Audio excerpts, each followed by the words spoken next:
Defence Minister Rajnath Singh today held a bilateral meeting with Tanzanian Minister of Defence and National Service Dr. S. Lawrence Tax in New Delhi.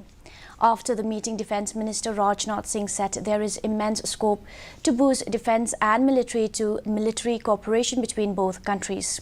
He expressed confidence that India-Tanzania partnership will continue to grow over the coming decades, taking the bilateral relations to a greater height.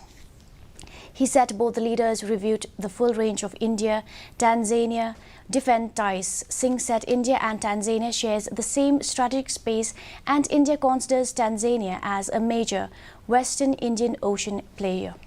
India and Tanzania have good and cordial relations with defence cooperation as a strong and important pillar.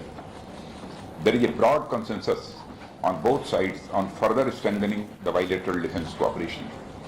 The decision to have an institutionalized mechanism to enhance defence cooperation between both the countries is indicative of the seriousness that both of us have attached to defence cooperation. Public health